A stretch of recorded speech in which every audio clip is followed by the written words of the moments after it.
Bienvenue à toutes et à tous et merci pour votre fidélité sans cesse renouvelée à notre antenne.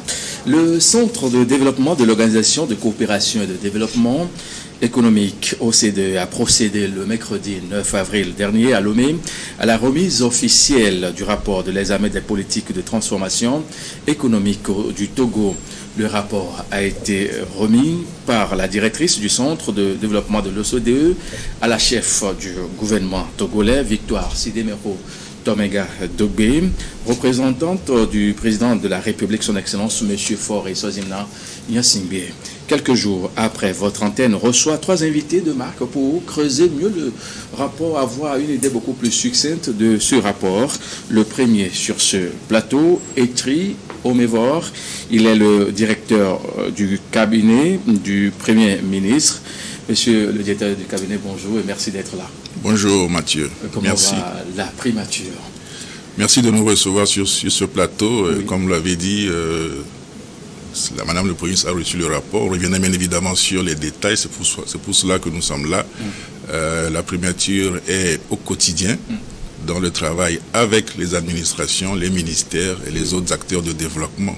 Vous le savez, le travail de Madame le Premier ministre, c'est de coordonner l'action gouvernementale et toute l'équipe qui est autour d'elle s'active au quotidien à faire ce travail avec la meilleure des ambitions, la meilleure des responsabilités, bien évidemment en symbiose avec les départements ministériels.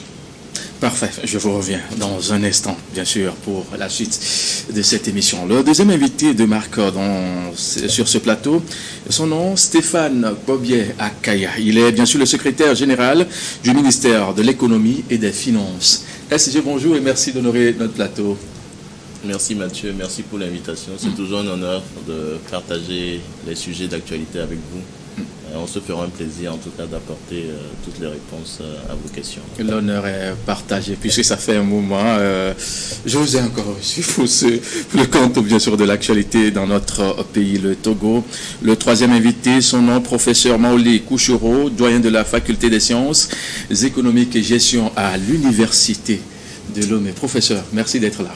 C'est moi qui vous dis merci. Bonjour, comment va l'université et la FASEG? Très bien, comme sur des roulettes, on assure toujours l'avenir de la jeunesse. Parfait, merci. Je vous reviens également. Au moment venu, Madame le Premier ministre a reçu le rapport épeteur, bien sûr, le 9 avril dernier à Lomé, ici au Togo. En ce sens, quelles sont donc les grandes conclusions contenues, bien sûr, dans ce rapport, dans ce document qui a été remis, bien sûr, à Victoire Sidemero Tomega Dogbe, monsieur le directeur de cabinet?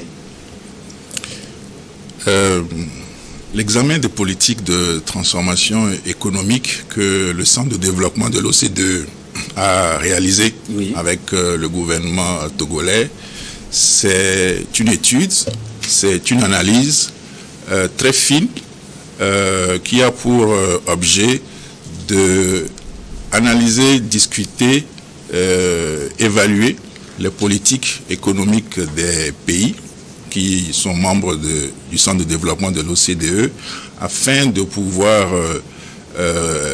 regarder la trajectoire de transformation économique et suggérer bien évidemment à ces gouvernements des pistes de solutions, de mesures, d'actions à mener pour renforcer les actions mises en œuvre et surtout accélérer l'atteinte des objectifs de développement. Donc le rapport de l'OPTE qui a été remis au gouvernement le mercredi dernier, à son Excellence Madame le Premier ministre, pour le compte du gouvernement et pour le compte du chef de l'État, a, comme je l'ai dit tout à l'heure, analysé en profondeur les performances économiques du Togo, a examiné les politiques de transformation. Quand je dis transformation, c'est les politiques de production, c'est les politiques d'industrialisation, c'est les politiques relatives au renforcement de la logistique, etc., afin de pouvoir justement amener sur la table des analyses qui viennent compléter l'action gouvernementale au cours et suggérer justement des mesures nouvelles ou des mesures en cours sur lesquelles il faut accentuer les actions pour pouvoir justement réaliser les ambitions nationales. Et le rapport justement a énormément mis en avant des secteurs comme l'agro-industrie, des secteurs comme les infrastructures, des secteurs comme la logistique, et sans oublier aussi tout ce qui est relatif aux infrastructures qualité, parce que la qualité dans la production, la qualité dans la transformation et la qualité dans les services logistiques qui sont délivrés aux différents opérateurs économiques est capital pour réussir la transformation économique du pays.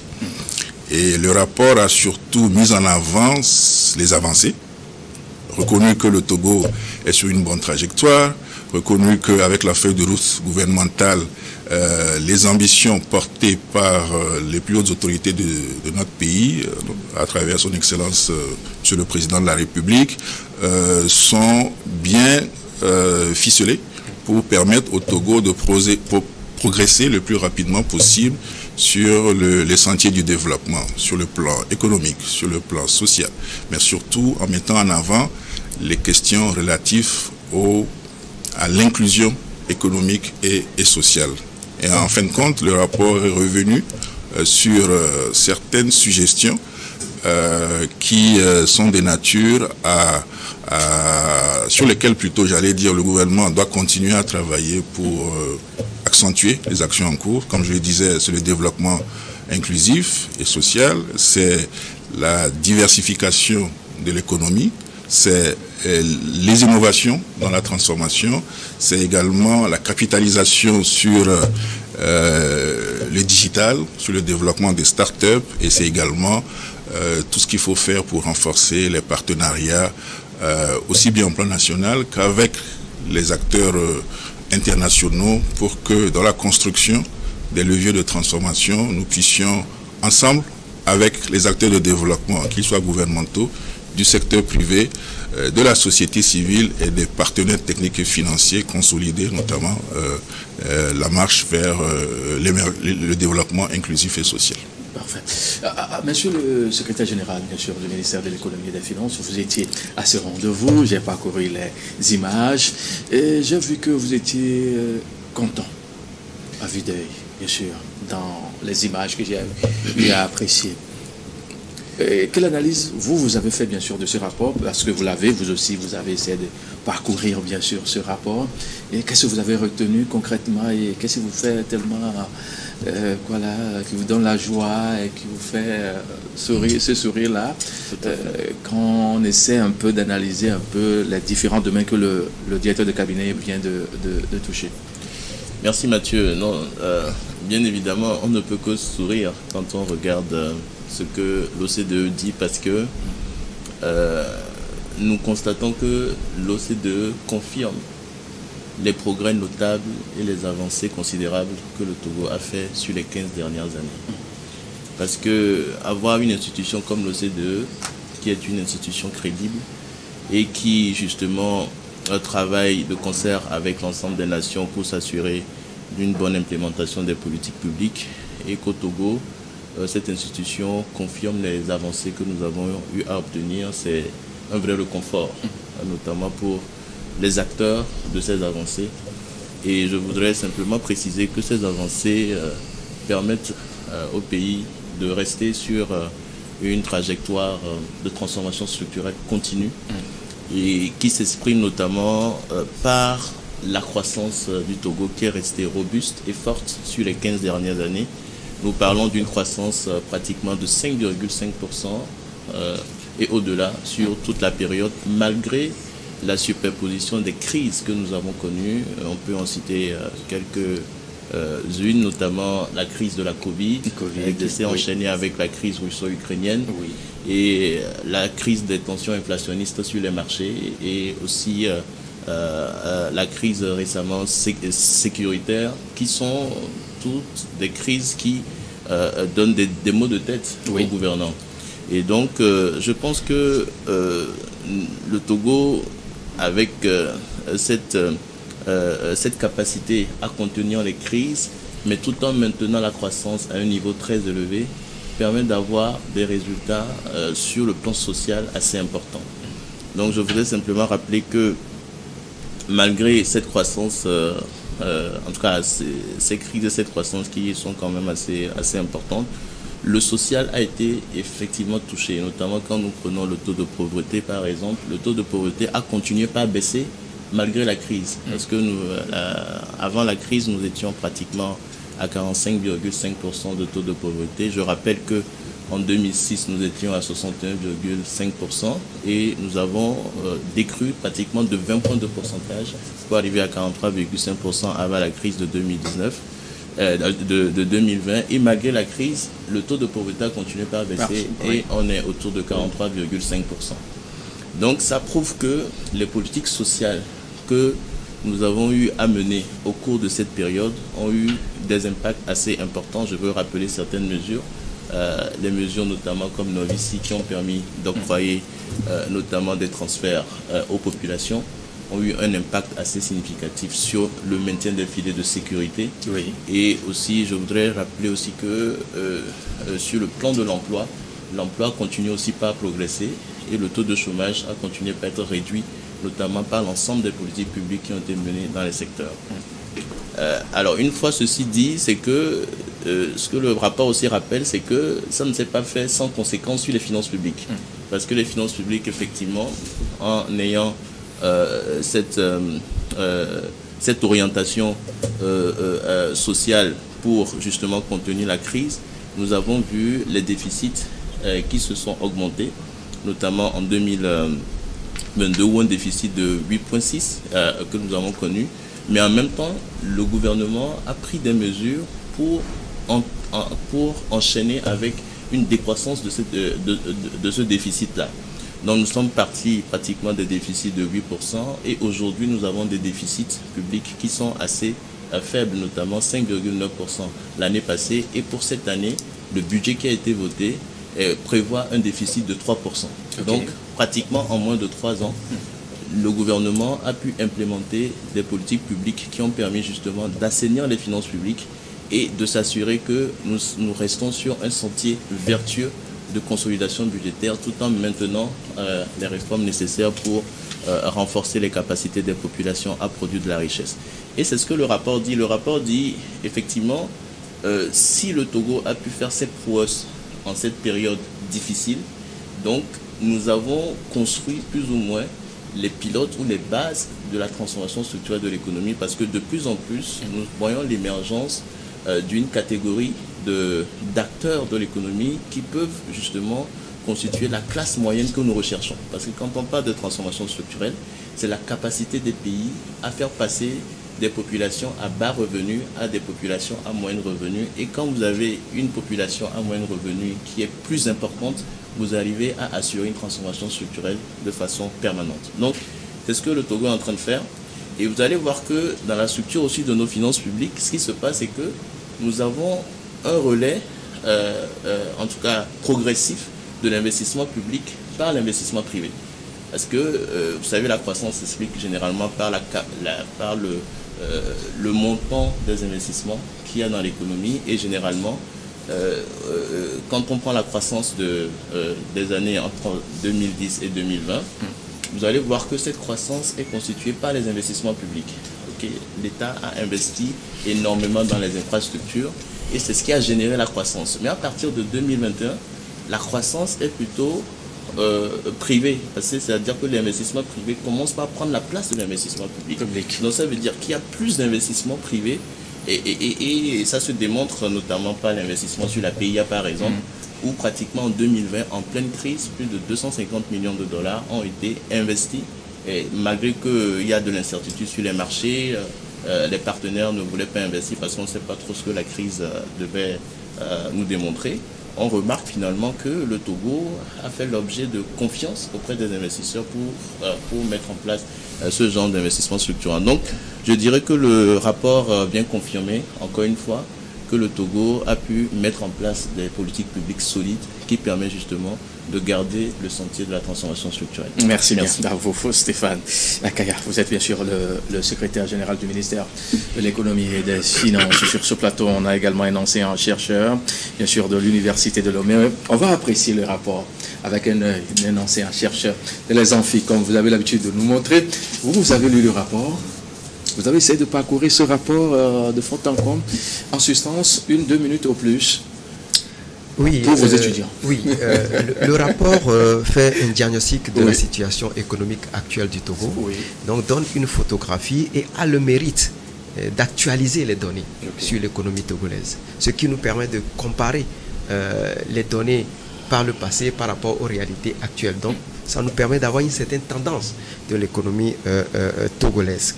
On peut retenir, au-delà de ce que mes collègues ont dit sur le taux de croissance, sur le recul de la pauvreté, que l'épine dorsale de l'économie togolaise demeure toujours l'agriculture, qui contribue à 20% du PIB du pays et occupe 40% de la main-d'œuvre. Le document nous apprend également que l'économie est dominée essentiellement par les petites les micro, petites et moyennes entreprises et qui constituent à peu près 80% des entreprises, mais qui évoluent pour la plupart dans le secteur informel, amenant donc à réfléchir sur la formalisation de ces entreprises, leur transition du formel, de l'informel vers le formel. Le document nous apprend également que le Togo entretient des relations avec le reste du monde et que les exportations du Togo sont essentiellement vers l'Afrique, 64%, et que le deuxième partenaire constitue l'Asie, avec la Chine, qui fait 20% de nos relations commerciales. Également, on peut retenir que le pays n'est pas à l'abri des risques liés au changement climatique, vu que le pays est dépendant essentiellement de l'agriculture, qui souvent aussi est dépendante d'une météorologie capricieuse. Pour un élément aussi important, c'est que les données nous montrent que le pays est dépendant de l'énergie, est fortement dépendant de l'énergie, qui aussi entraîne que nous avons un coût d'électricité qui est relativement élevé, qui porte préjudice à la compétitivité du Togo vis-à-vis de ses partenaires. Mais néanmoins, on peut remarquer qu'il y a une avancée considérable en termes de numérique et en termes de haut débit, où le Togo peut aujourd'hui égaler le Ghana en la matière. Parfait. Merci beaucoup, professeur Kouchouro. Et la seconde question pour monsieur le directeur de cabinet, bien sûr, de madame le Premier ministre, monsieur Romeva. Pour avoir ce rapport, plusieurs étapes ont été bien sûr parcourues, on le sait, des avancées que vous venez de nommer ça et là. Mais pouvez-vous nous revenir un peu sur le processus, bien sûr, de l'élaboration, bien sûr, de ce rapport EPTE? Bien évidemment, c'est important de le souligner, parce que tout à l'heure, le secrétaire général et le professeur Kouchouro ont bien indiqué quelques résultats factuels, avec chiffrés, que le rapport fait ressortir. Mais je disais que le rapport, on l'appelle examen de politique de transformation économique. C'est une évaluation. Ça vient en fait d'une méthodologie éprouvé du Centre de développement de l'OCDE, qui à la base, ils l'appellent dans leur jargon anglais PTPR, c'est-à-dire Policy Transformation Policy Review. C'est la revue des politiques de transformation de la production, mais de la production au sens large. Tous les maillons de la chaîne économique sont analysés pour justement voir est-ce que dans cette alchimie qu'il faut rechercher entre les différents secteurs, on a parlé de l'agriculture, on a parlé de la commercialisation, etc., de la transformation, les liens d'interaction sont véritablement les uns au bout des autres pour pouvoir produire les résultats attendus. Donc c'est une évaluation, mais qui est une évaluation volontaire. C'est-à-dire que c'est le Togo qui a décidé de soumettre à l'analyse du Centre de développement de l'OCDE, qui est une institution reconnue de renom, qui produit beaucoup d'analyses, beaucoup d'études, beaucoup de propositions de politique pour les pays, afin de pouvoir avoir aussi l'avis d'autres expertises externes. Il y a les expertises internes, mais d'autres expertises externes pour essayer de questionner nos politiques économiques et voir si il y a des leviers sur lesquels on peut encore avoir des marges de progrès.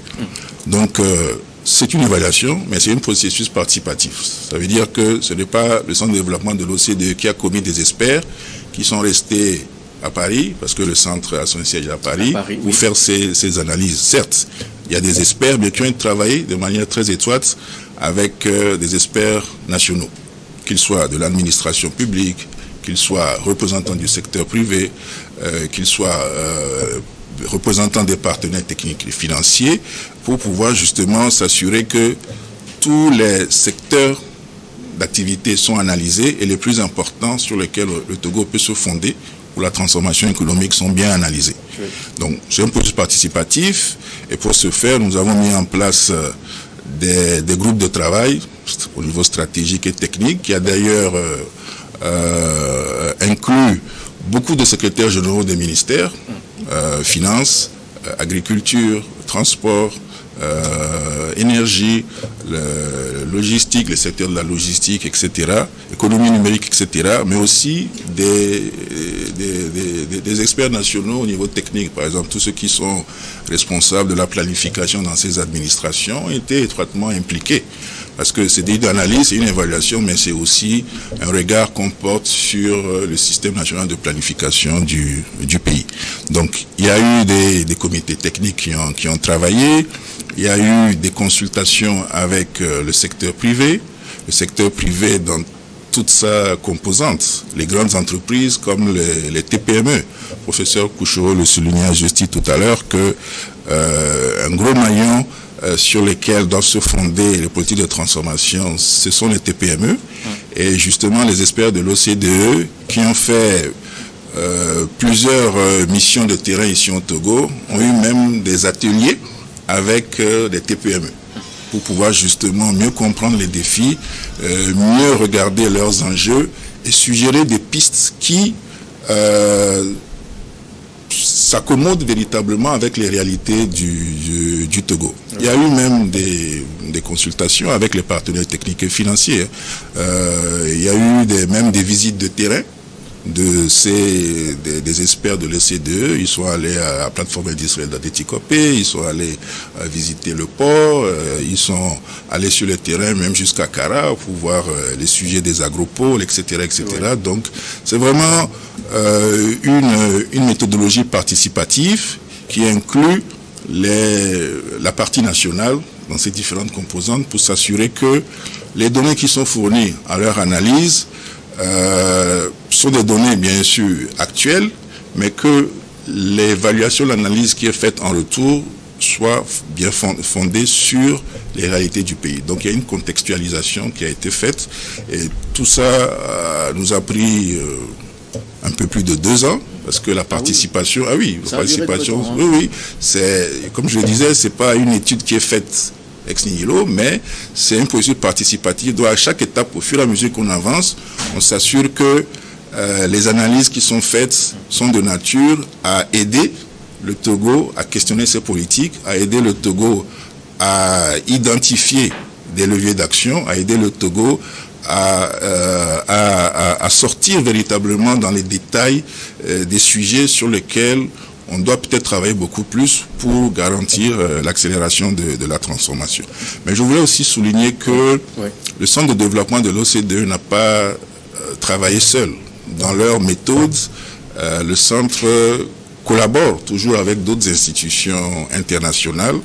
Et pour le cas de l'EPTE du Togo, le centre s'est mis ensemble avec des institutions comme la Commission économique pour l'Afrique. Oui. C'est également une institution de renom pour la qualité de ses analyses, avec des institutions comme le Centre du commerce international, avec des institutions comme l'ONUDI, l'Organisation des Nations Unies pour le développement industriel, et la Conférence des Nations Unies pour le commerce et le développement. Donc ce sont des organisations partenaires du centre pour s'assurer que sur certaines questions pointues, sujets de l'industrialisation, les sujets de la commercialisation, sachant qu'aujourd'hui on est dans le cadre de la zone de libre-échange continentale et qu'il faut avoir un autre regard, avoir d'autres stratégies pour assurer que le positionnement du Togo, qui a déjà des grands atouts au niveau de la sous-région ouest africaine, ce positionnement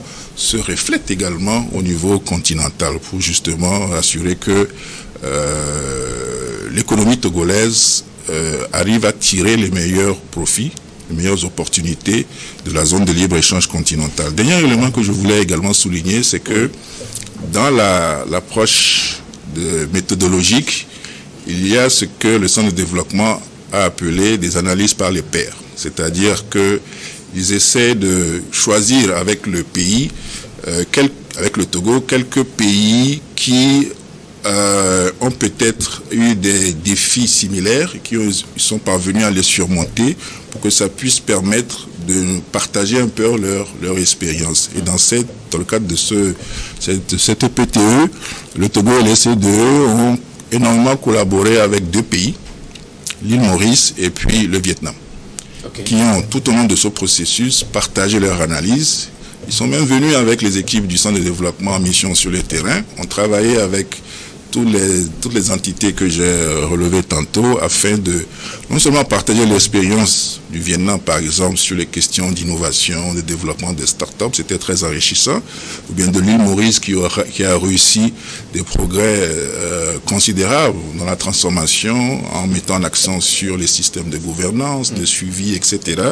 Et ça a été des échanges très instructifs. Au-delà, dernier point pour caractériser la qualité de la méthode analytique, c'est qu'il y a eu également des missions des équipes togolaises vers le centre pour aller également discuter. Donc des délégations. Ils sont venus au Togo, mais des délégations togolaises aussi sont allées justement en France à 2 ou 3 reprises. Et tout ça, c'est sans compter les nombreux réunions virtuelles qu'il y a eu tout au long de ces 2 ans pour justement s'assurer qu'à chacune des étapes, on avance en bonne compréhension, en bonne synergie, pour qu'à la fin, on recueille des suggestions et propositions qui servent véritablement à avancer dans la conduite de la politique de développement du Togo. Parfait. Stéphane Akaya, vous êtes le secrétaire général du ministère de l'économie et des finances. En quoi consistait réellement, votre contribution ou bien participation, bien sûr, dans le processus d'élaboration, bien sûr, de ce rapport? Tout à fait. Tel que M. Omebor vient de le dire, c'est que ce processus est un processus d'apprentissage continu. Nous avions été très impliqués dans le processus, comme il a rappelé, parce qu'il ne s'agit pas seulement de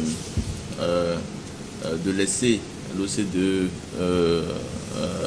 travailler sur les données et donner des conclusions, mais il s'agit surtout d'apprendre, le learning by doing, parce qu'il y a beaucoup d'outils que nous avons eu à acquérir auprès de l'OCDE dans le cadre de ce processus.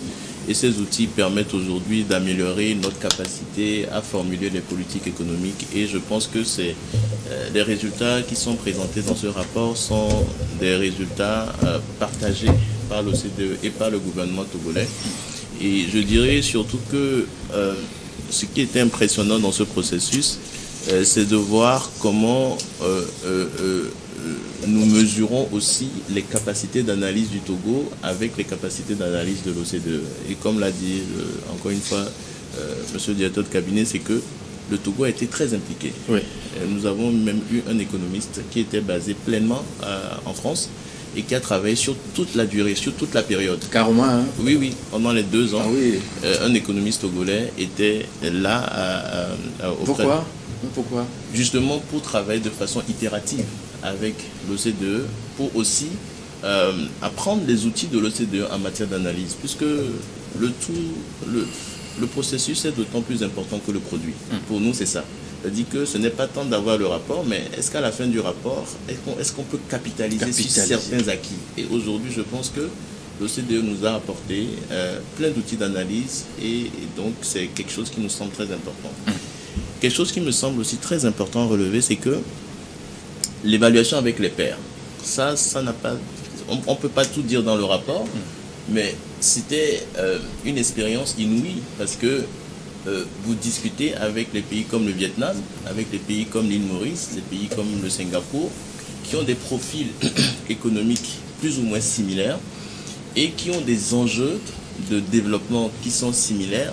Et vous voyez que c'est des pays qui ont pu aligner sur une période de 15-20 ans des taux de croissance à 2 chiffres en maintenant une cadence sur les réformes, en essayant de travailler sur un certain nombre de pilotes en matière de transformation. Et on se voit en face d'eux et on se dit mais nous sommes sur la bonne voie parce que comme je donnais les chiffres tout à l'heure du Togo, on se dit mais on n'est pas perdu, au contraire, nous sommes sur la voie de ces pays qui sont aujourd'hui appelés les dragons d'Asie. Oui. Donc on constate aussi que le Togo est en train de prendre le même chemin que ces pays en essayant d'être premier sur les réformes. Il n'est plus à démontrer que le Togo est un pays réformateur sur tous les plans et que nous avons toujours occupé les premières places en matière de réforme et que l'appui ou bien sur les politiques publiques dopant la transformation du pays, nous essayons de faire la même chose. Et d'ailleurs, sur certains plans, ces pays reconnaissent que le Togo fait mieux qu'eux. Parce qu'effectivement, oui. Bien sûr. Mais on a comme l'impression, très souvent, quand on entend parler de ces pays-là, on se dit, bon, ils ont une avancée nette, on n'a rien à comparer, rien à... Je prends le rapport Doing Business tout simplement. Le rapport Doing Business de 2020, le Togo était le 3e au monde en matière de ranking. Et on était le premier en Afrique. Donc, c'est de... Pourquoi vous n'en parlez pas? Bon... Bonne question. C'est des résultats, des résultats tangibles qui sont là, qu'on peut... Vous savez, le leadership togolais est vraiment dans l'action. C'est vrai qu'en matière de communication, je pense qu'on doit continuer par faire beaucoup. Mais je pense aussi que c'est ça qui fait notre marque de fabrique, c'est l'action. On doit toujours privilégier l'action à la communication. Effectivement, communiquer permet justement d'en faire profiter à tout le monde. Créer des externalités positives, et nous sommes d'accord avec vous. Nous devons travailler là-dessus, mais le fond est là. Le fond, c'est d'avoir une cohérence dans l'action, oui. D'avoir un engagement ferme pour la transformation structurelle de notre pays et de mettre les moyens nécessaires pour. Et je pense qu'aujourd'hui, le train des réformes n'est plus à discuter. Que vous prenez au niveau de la Banque mondiale, au niveau du Fonds monétaire international, au niveau de la Banque africaine de développement, au niveau de l'AFD, au niveau de l'OCDE aujourd'hui, il est clair que le Togo a fait des choix qui sont des choix, en tout cas, qui sont faits de façon optimale et qui permet justement au pays de garder une certaine, en tout cas, sérénité. Et je pense qu'il faut continuer. C'est vrai, les défis restent importants. Nous ne disons pas que tout a été fait. Au contraire, nous disons que si nous arrivons à maintenir le rythme des réformes, le rythme des efforts continus pour assainir les finances publiques, continuer par doper les politiques publiques et apporter à chaque population les moyens de la productivité, de la compétitivité nécessaires, nous pensons que nous pouvons atteindre aussi le niveau de PIB de ces pays, mais surtout des PIB par habitant, c'est-à-dire que la contribution de chaque personne à la transformation du pays va être encore plus importante. Donc, ce rapport a été très très très instructif pour nous en tant qu'acteurs publics et nous pensons fondamentalement qu'il faut maintenir le cap, continuer par maintenir le cap des réformes. Professeur Kouchoro, en matière de recherche scientifique, comment trouvez-vous la démarche, la méthodologie qui a mené à voir ce rapport dans tout son ensemble? On a entendu le directeur de cabinet qui a eu à nous donner le squelette dans tout son ensemble, complété par le secrétaire général du ministère de l'économie et des finances. Et vous, scientifiquement parlant, comment trouvez-vous la démarche dans tout son ensemble? Aucun développement n'est possible si celui-ci ne s'insère pas dans une logique participative. Et à la lecture du document où il a été clairement mentionné la méthodologie suivie, il n'y a pas de doute que l'esprit participatif a beaucoup primé dans cette démarche. Et donc on peut, dans le document, lire les différents va-et-vient, les interactions qu'il y a eu entre l'OCDE et les partenaires togolais, comment les focus groups ont été constitués pour avoir l'avis des partenaires sur le plan national et sur le plan international. Et donc, au vu de cette démarche suivie, il n'y a aucun doute que l'esprit scientifique, à notre avis, a été respecté et nous saluons vivement la production de ce document. Monsieur Kaya, que représente bien sûr ce rapport pour le Togo et sa portée sur l'économie nationale? Merci pour la question. Aujourd'hui, ce rapport, pour nous, en tout cas, est en lien direct avec la feuille de route. La feuille de route gouvernementale Togo 2025. Parce que quand vous mettez les deux documents ensemble, vous avez le document de vision qui est la feuille de route et vous avez les résultats que présente l'OCDE. Parce que si vous voyez bien, c'est que nous avons démarré la feuille de route en 2020 et le rapport est venu en 2025. Donc pour constater les avancées de la feuille de route. Et maintenant, projette notre pays sur le futur en donnant des axes d'amélioration spécifiques. Et ces 4 axes d'amélioration sont tous partagés par les gouvernants. Le premier, c'est de continuer par faire l'inclusion. Continuer par rassembler le maximum de Togolais autour des idéaux de développement les plus chers pour les aspirations les plus profondes de nos populations doivent se retrouver dans des programmes d'inclusion, que ce soit dans la santé, dans l'éducation, dans la formation, dans l'agriculture. Nous devons rassembler au maximum pour que chaque Togolais puisse trouver sa place, jouer sa partition dans la transformation du pays. La deuxième chose, c'est de continuer par investir. Continuer par investir dans la production, dans la transformation du pays. Comment on apporte plus de capital, notamment le capital local, donc le privé national, continuer par financer convenablement le pays à travers les banques, à travers les fonds d'investissement, à travers l'État, à travers tous les mécanismes nécessaires pour que la production et la transformation soient effectivement dopées. Donc ça, c'est vraiment, vraiment fondamental. Il faut continuer par faire la transformation, donner les moyens de production, de transformation au pays. On a parlé de l'énergie, on a parlé de l'eau, on a parlé des télécoms. Il faudra mettre l'accent sur l'investissement, l'investissement, l'investissement. Troisième chose que le rapport nous rappelle aussi, c'est que vous ne pouvez pas faire de l'investissement sans utiliser des raccourcis. Les raccourcis, c'est l'innovation. Okay, c'est comment huiler, parce que vous pouvez faire des investissements traditionnels, vous pouvez notamment continuer par faire ce que nos grands-parents faisaient, mais effectivement, vous allez faire de la transformation, mais pas rapide. Mais ici, vous devez utiliser des accélérateurs. Les accélérateurs de croissance, c'est l'innovation. On en a parlé du numérique, par exemple. Donc, le numérique vient maintenant, ce que vous pouvez faire, vous faisiez, je ne sais pas, en 1 an, en 2 ans, avec le numérique, vous pouvez faire ça en 1 mois ou en 2 semaines. Parce qu'effectivement, vous automatisez. Et puis le Togo se prête à ce jeu parce que nous avons une économie qui est essentiellement caractérisée par des secteurs qui impulsent l'innovation et la transformation. Qui est le secteur portuaire par exemple. Donc vous avez des portiques qui doivent travailler plus rapidement et pour desservir l'Interland, vous devez automatiser plus rapidement, vous devez faire un certain nombre de réformes pour permettre justement que les sièges des grandes multinationales en Afrique ou en Afrique de l'Ouest puissent s'installer au Togo et travailler dans tous les autres pays. On parle de l'aéroport international Gnassingbé Eyadema. Donc ça aussi, il faudra continuer par voir comment développer les capacités de l'aéroport parce qu'aujourd'hui on est à 1 500 000 passagers. Passagers, oui. Voilà, ça devient insuffisant. On va bientôt grimper parce que les compagnies continuent pas à arriver. Donc il faut continuer par faire les investissements, les extensions. Donc, continuez par utiliser la technologie qui permet justement de maintenir ce positionnement et pourquoi pas d'aller plus loin. La question des banques, continuez pas à transformer les banques plutôt que d'avoir des banques traditionnelles. Continuez pas à avoir des banques, avoir des banques digitales, donc les microcrédits digitaux, avoir des porte-monnaies électroniques, continuez pas à avoir les terminaux de paiement nécessaires. Et donc, vraiment jouer notre partition en matière d'innovation. Et dernière chose que le rapport dit, c'est que nous ne pouvons pas faire ça sans nous intégrer dans la communauté, dans le concert des nations. Parce que le Togo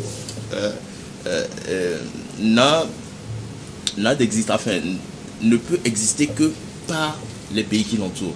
Parce que nous sommes un couloir. Et ce couloir n'a raison d'être que si nous travaillons avec les autres.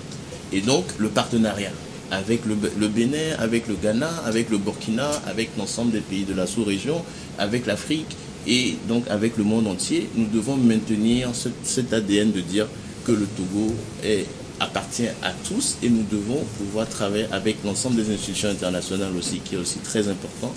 Et je pense que c'est le leadership du Togo qui incarne le mieux cette capacité à pouvoir travailler avec tout le monde. Je voudrais au passage saluer d'ailleurs la récente nomination de notre leader dans le cadre du conflit entre le Rwanda et la RDC où notre leader a été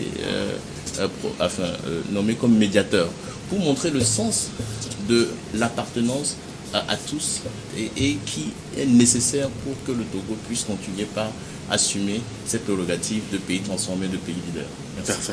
Merci beaucoup à vous, M. Kaya. M. Omevor, quand vous avez eu le rapport, et on a vu Madame le Premier ministre qui a reçu ce rapport, bien sûr, des mains de la directrice, bien sûr, de l'OCDE, à deux, qu'est-ce que vous vous êtes dit au cabinet là-bas? C'est bon, il faut continuer ou bien il faut rester rien que sur ça? Ça suffit vraiment à dire que c'est bon, on a fait un bon travail. Non, pas du tout. Le travail ne s'arrête pas là, vous l'imaginez bien. On va vous appeler, écrire bien, le travail ça a donné, voilà. Bien au contraire, c'est encore plus de défis qui restent devant nous, parce que la satisfaction en soi, ce n'est pas d'avoir ensemble avec l'OCDE et les autres acteurs de développement. Au passage, je salue aussi la forte contribution du monde universitaire qui était au sein des équipes techniques, que ce soit l'université de Lomé ou bien de l'université de Kara, qui étaient bénévolement associés pour qu'on s'assure que, tel que vous avez posé la question, le regard scientifique des enseignants et des universitaires, des chercheurs, soit tout au long du processus et s'assurer qu'on aura la qualité tout est bon. à la fin. Le rapport est là. Oui. On en a parlé tout à l'heure. Il y a des analyses qui ont été faites, des suggestions ont été faites sur quel secteur il faut encore accentuer les mesures, les actions. Le secrétaire général Akaya vient encore d'en rappeler certaines. Mais le défi, c'est justement comment travailler à la mise en œuvre de ces suggestions et de ces recommandations. Un fait est que, au bout du processus, Jacques vient de le souligner, la feuille de route qui balise l'action gouvernementale à moyen terme sur la période 2020-2025 et qui a clairement défini le cap de la vision stratégique et des ambitions reste, j'allais dire, effectif en termes d'ambition pour pouvoir progresser vers la transformation économique. Mais le rapport met aussi l'accent sur certains leviers sur lesquels il faut accentuer encore plus les mesures et les actions. Certes, sur lesquelles le gouvernement travaille déjà, mais les suggestions faites sont des suggestions tout à fait pertinentes, justes et éclairées pour nous amener, acteurs nationaux que nous sommes, à mettre en application ces propositions, et ça amène justement à articuler davantage ces suggestions autour des actions qui sont en train d'être mises en œuvre.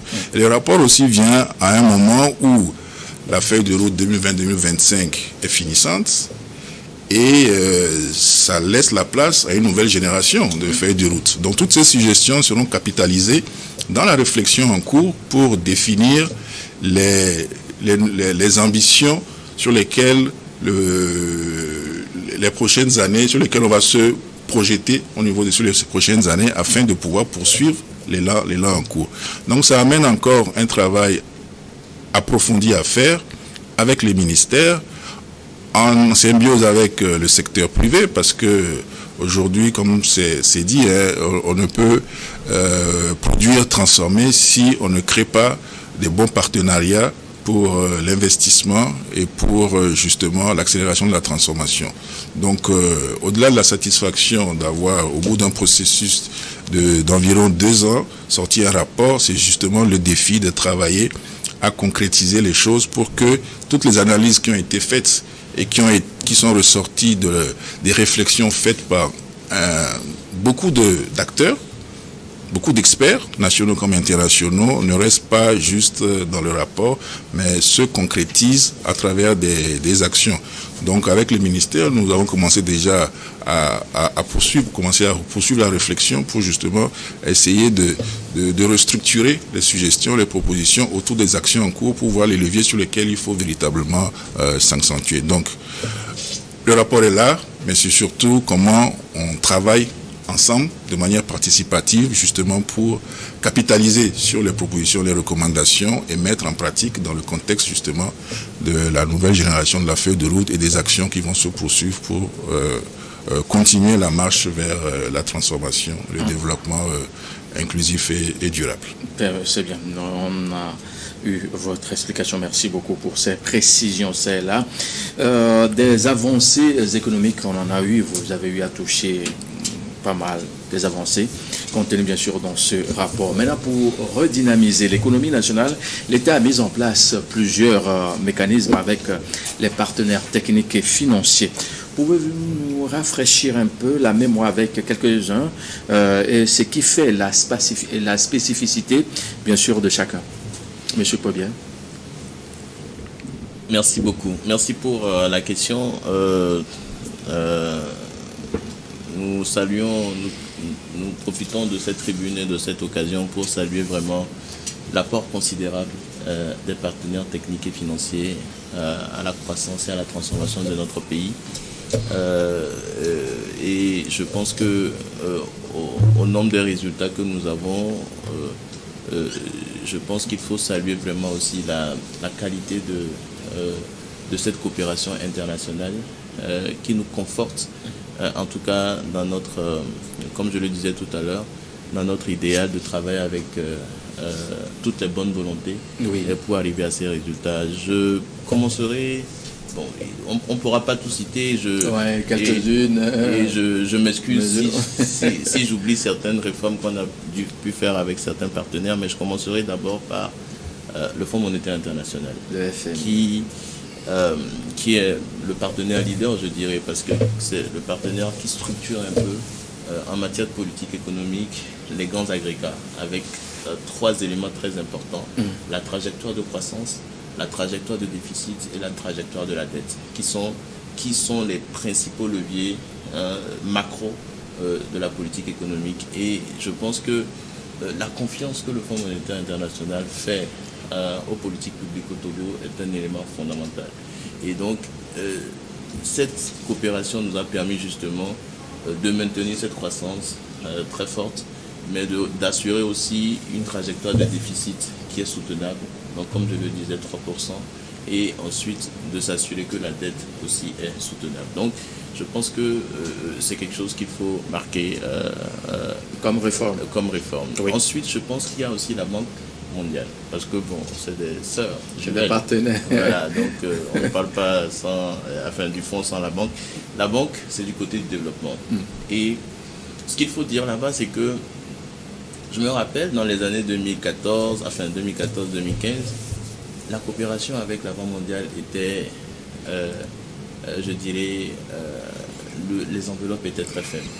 Nous étions autour de 200-300 millions de dollars. Mais quand on a actionné le levier des réformes, quand on a renforcé cette coopération, aujourd'hui, avec la Banque mondiale, nous avons un portefeuille de près de 1,5 milliard de dollars. Donc, pour simplement dire qu'en moins d'une dizaine d'années, le Togo a fait des bons spectaculaires. Je pense simplement à l'appui budgétaire de l'année passée, de 2024. En 2014, nous avions des appuis budgétaires pratiquement de 50 millions de dollars. L'année passée, on a eu un appui budgétaire de 200 millions de dollars. On a multiplié par 4 le montant de l'appui budgétaire. C'est inédit. Et plusieurs pays ne comprennent pas comment le Togo a pu avoir des appuis budgétaires à la taille du Sénégal, à la taille de la Côte d'Ivoire, mais simplement parce que nous avons maintenu une coopération avant-gardiste avec cette institution et qui nous permet aujourd'hui d'être en matière d'endettement l'un des pays qui soit le plus confortable sur les ressources concessionnelles. Parce que les ressources de la Banque mondiale, c'est des ressources concessionnelles. Plutôt que d'aller sur le marché pour lever des ressources qui sont chères, nous avons la Banque mondiale qui nous fait des prêts à taux zéro et sur de longues périodes, sur 20 ans, 30 ans. Donc, je pense qu'il faut saluer ce partenariat que nous avons avec la Banque mondiale qui va continuer par prospérer. Les partenaires qui sont la coopération avec l'Allemagne, aujourd'hui qui est une coopération vivace avec des secteurs diversifiés dans le secteur de la santé, dans le secteur de l'éducation, dans le secteur de l'énergie, mais aussi dans le secteur des PME-PMI qui accompagnent, l'AFD également qui accompagne, et nous avons vraiment un appui, je dirais, substantiel de ces partenaires pour continuer par transformer ces secteurs-là. Je voudrais aussi rappeler simplement tout l'appui que la Banque mondiale nous appuie aussi sur le secteur de la numérisation. Sur 2024, pratiquement 100 millions de dollars ont été accordés au Togo pour le développement du secteur du numérique. Donc c'est aussi le moyen pour nous de continuer par marteler les investissements dans le secteur du numérique. Quand on prend par exemple la question du déploiement de la fibre optique sur tout le territoire, donc ça doit être une réalité. Et cette réalité est en train de se mettre en place. La question des technologies, la question de l'accès à des smartphones qui soient vraiment de qualité, ça c'est quelque chose qui nous semble très important. Mais surtout aussi la formation. Parce que cette transformation ne peut pas se faire sans les hommes. L'homme doit être au cœur de la transformation. Et je pense qu'avec nos partenaires, nous avons compris cela. C'est pour cela que nous mettons beaucoup d'efforts dans la formation avec les universités. Par exemple, avec les universités, nous sommes en train de mettre en place des programmes pour le Computer Sciences sur l'intelligence artificielle. Le Togo prend son bâton de pèlerin avec notamment son leader en tête pour aller sur les conférences de l'IA, pour justement exprimer la position du Togo sur l'IA et pour dire que l'intelligence artificielle aujourd'hui ne peut pas être en marge de notre transformation.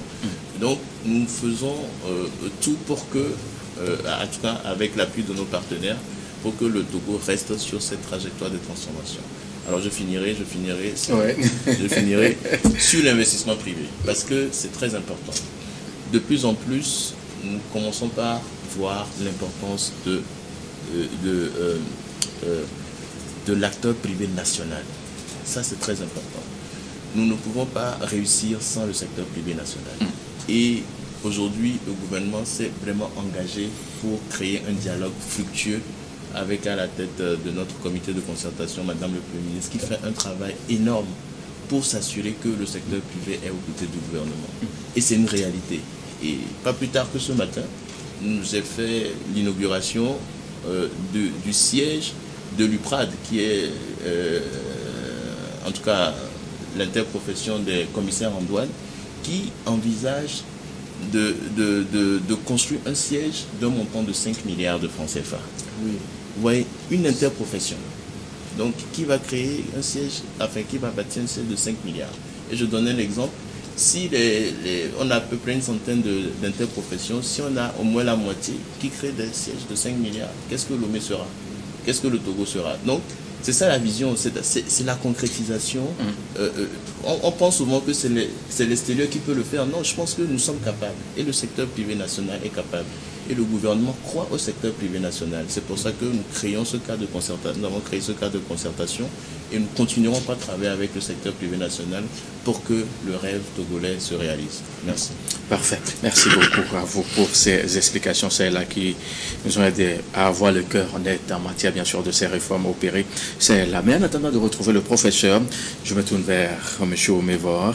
Au vu des réformes opérées aujourd'hui au Togo, quelles sont donc les opportunités que peuvent tirer les investisseurs, ceux qui nourrissent des ambitions de venir au Togo? On veut faire de l'affaire, on veut mettre de l'argent dans tel domaine. Est-ce qu'il y a la sécurité, la justice, la protection, défendre leurs intérêts? C'est là. Quelles sont bien sûr ces opportunités que peuvent tirer ces investisseurs-là? L'un des, disons, des réalités togolaises qui, normalement, créent les conditions favorables pour l'attraction des investissements, Oui. c'est le climat de paix, de sécurité, de stabilité. Ah oui.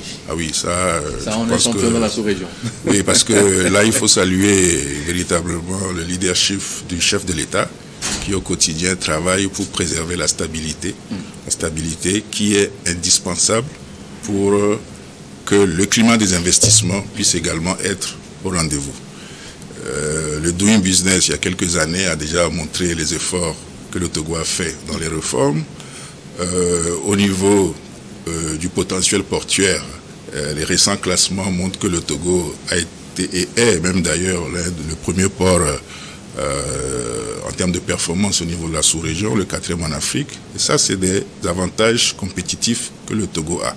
Donc en termes de modernisation, en termes de célérité dans les transactions, en termes de compétitivité.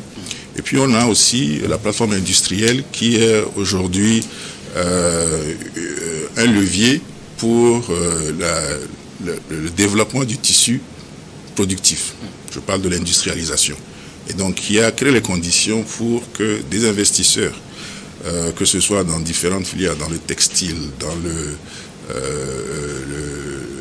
l'agroalimentaire, etc., puissent venir s'installer et contribuer justement à valoriser les produits locaux. Je vais parler des matières premières que le produit au niveau de l'agriculture pour les transformer et créer de la valeur ajoutée et bien évidemment aussi de l'emploi.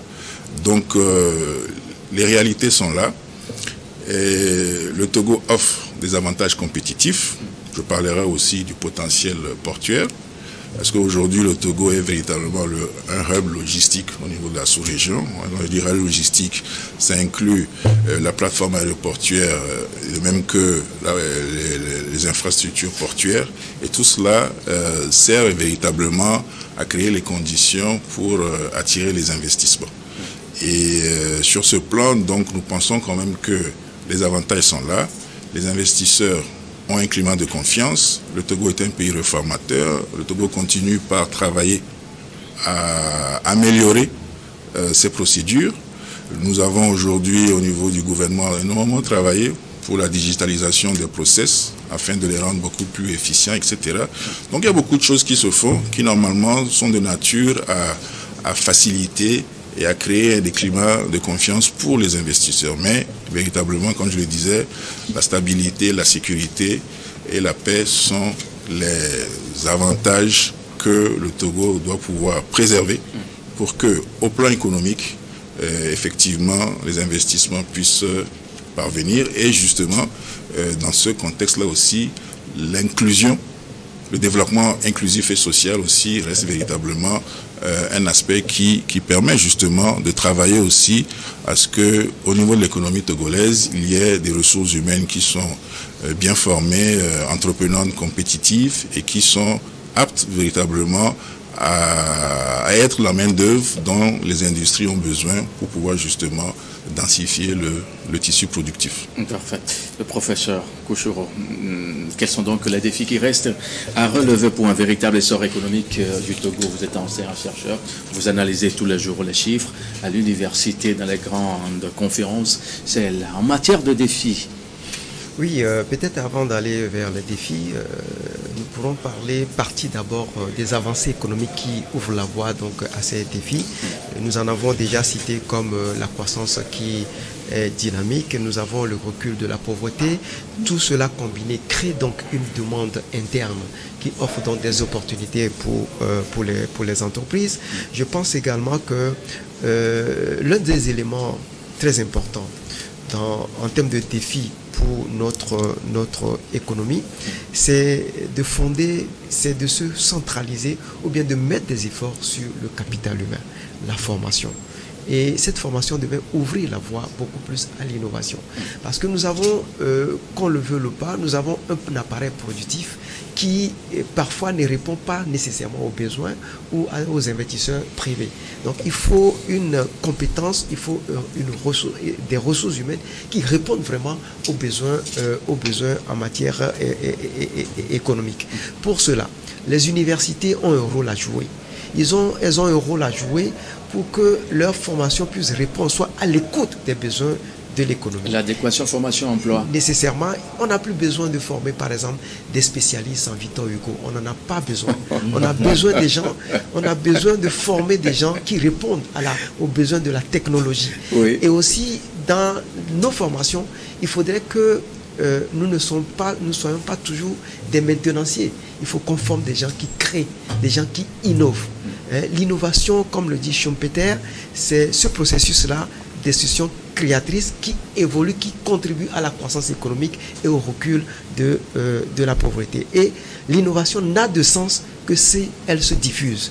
Et l'innovation n'a de sens donc si elle se diffuse. Et l'université ou nos centres de formation où l'enseignement supérieur de façon globale a un important rôle à jouer à cet effet.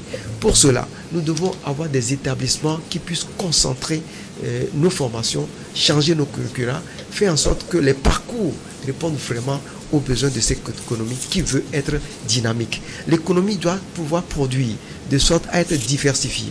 Quand nous sommes dans la diversification, ça permet de mieux contenir les chocs économiques et ça crée beaucoup plus de la richesse. Vous avez, dans l'un des discours du chef de l'État, il a évoqué certaines difficultés de notre sphère financière à pouvoir répondre aux besoins économiques. C'est en cela que ce discours très technique, aussi un peu théorique et en lignant également la pratique, a démontré ce à quoi ou bien ce dont a besoin vraiment notre sphère financière, notre système financier pour répondre à la demande économique. Et nous pensons que les mesures prises par le gouvernement ont pu répondre à ces préoccupations, où nous sommes aujourd'hui parmi les meilleurs en termes d'inclusion financière. Et là où vous avez les finances qui se développent, ça permet donc de tirer l'économie. L'un des éléments importants également, c'est la transformation de l'informel vers le formel. Parce que nous avons une économie qui, à 80%, structure économique à 80% du secteur informel, ça constitue une véritable une matière, une base fiscale qui constitue une ressource pour l'État. Donc il y a nécessité ou il y a matière à réfléchir pour faire en sorte qu'il y ait une transformation de nos entreprises qui quasiment qui sont dans le secteur informel, faire en sorte à les transformer en des structures beaucoup plus formelles. Un élément aussi important, c'est le défi énergétique. Oui, le défi énergétique. Le défi énergétique, et nous devons investir dans des énergies renouvelables afin de faire en sorte que nous ne soyons plus trop dépendants des énergies importées et que cela va ouvrir la voie à améliorer nos compétitivités par rapport à nos différents partenaires économiques. Parfait. Monsieur Oumevero, quelles en sont donc les perspectives, non seulement maintenir le cap, mais aussi faire plus que les résultats contenus dans les rapports EPTE 2025, parce qu'il faut garder le cap, mais envisager faire plus que ce qu'on a déjà.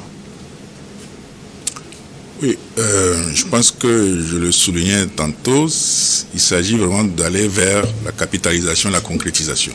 Parce que là, on a dans le rapport des analyses qui ont été faites avec des suggestions qui sont, je l'ai déjà dit, mais tout à fait justes et pertinentes, sur lesquelles il faut travailler maintenant pour aller vers une opérationnalisation effective sous l'angle des politiques déjà en cours de mise en œuvre.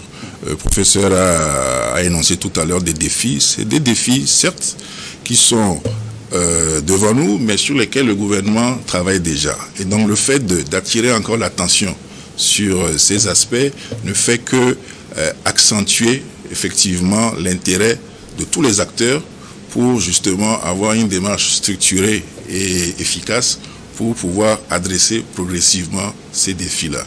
Le sujet de l'énergie, c'est un sujet effectif sur lequel le gouvernement travaille, mais il faut véritablement aller beaucoup plus loin pour justement arriver à augmenter la capacité de production, à pouvoir assurer une distribution efficace, à amener les ménages dans les zones les plus défavorisées, à avoir accès aussi à l'énergie et puis à sécuriser également l'énergie pour l'activité industrielle. Donc, c'est des sujets qui sont pertinents, sur lesquels le rapport est revenu, sur lesquels le gouvernement est en train de travailler, avec des suggestions pour pouvoir orienter le sens de certaines actions. Et alors aujourd'hui, il s'agit effectivement de travailler en synergie avec l'ensemble des acteurs de développement pour aussi bien du côté de l'administration que du secteur privé et même avec les partenaires techniques et financiers pour construire une alliance efficace qui permet justement de pouvoir œuvrer à pouvoir accélérer le trend des actions pour pouvoir gagner encore plus en efficacité, en résultat par rapport aux ambitions de développement que le Togo s'est fixé à moyen et long terme. Parfait. Monsieur Povier Akaya, un complément? Oui, naturellement, moi je pense que pour maintenir le cap, il faut trois choses. La première, c'est de continuer par conserver nos atouts principaux, que sont la sécurité, la stabilité, la paix de notre territoire. Oui. Continuer par s'assurer que cette paix, cette stabilité est une